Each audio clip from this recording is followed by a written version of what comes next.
Akhir perjalanan Ahmad Dahlan. Biodata, nama lengkap Muhammad Darwis.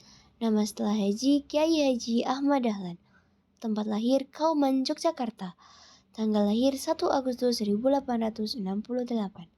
Wafat 23 Februari 1923.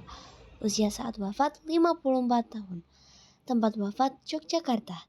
Agama Islam, kebangsaan Indonesia, Hindia Belanda pada masa itu. Ayah Kiai Haji Abu Bakar, Ibu Siti Aminah. Nama aslinya adalah Muhammad Darwis. Ia lahir di Kampung Kauman, Yogyakarta pada tahun 1868. Ia berasal dari keluarga yang sangat taat beragama. Ayahnya adalah seorang khatib masjid gede Kauman yang membuat Darwis tumbuh di lingkungan pesantren dan masjid. Sejak kecil, ia sudah menunjukkan kecerdasan dan ketekunan dalam belajar agama. Pada usia yang masih muda, Darwis sudah menguasai bacaan Al-Quran dan berbagai kitab kuno. Ia sering membantu orang tuanya mengajarkan agama kepada masyarakat sekitar. Tapi, Darwis kecil juga memiliki rasa ingin tahu yang besar tentang dunia luar dan perubahan zaman. Saat usia 15 tahun, ia memutuskan untuk berangkat ke Mekah. Di sana, ia memperdalam ilmu agama Islam, sekaligus mulai mengenal pemikiran Islam modern dari para ulama reformis, seperti Muhammad Abduh dan Jamaluddin Al-Afghani.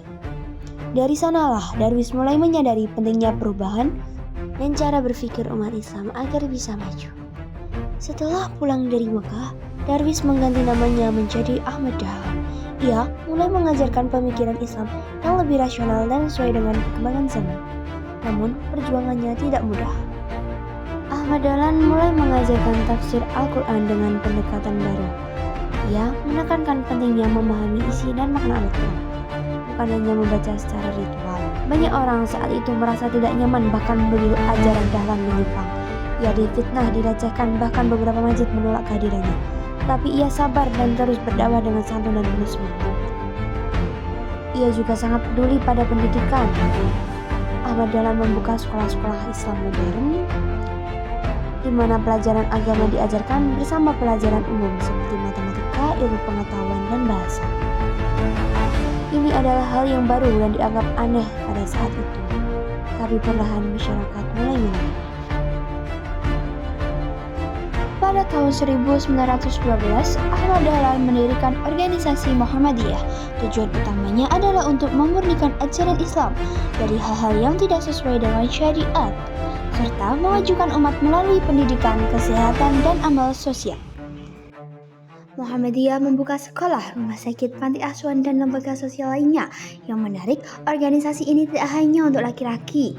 Dahlan juga sangat mendorong perempuan untuk belajar dan aktif dalam masyarakat. Bahkan mendirikan organisasi Aisyah untuk para perempuan muslimah. Ahmad Dahlan mengajarkan bahwa Islam adalah agama yang aktif dan membangun. Tidak cukup hanya beribadah di masjid, tapi juga harus memberi manfaat bagi masyarakat. Prinsipnya sederhana, seorang muslim harus menjadi cahaya bagi sekitarnya. Kemudian beliau wafat pada tahun 1923, tapi perjuangannya terus hidup hingga kini. Muhammadiyah menjadi salah satu organisasi Islam terbesar di Indonesia dan masih aktif dalam bidang pendidikan sosial dan dakwah. Itulah kisah Kiai Haji Ahmad Dahlan. Semoga kita bisa mengambil pelajaran dari semangat-semangat perjuangannya, berani berpikir maju, sabar dalam menghadapi tantangan, dan selalu memberi manfaat bagi sesama. Wassalamualaikum warahmatullahi wabarakatuh.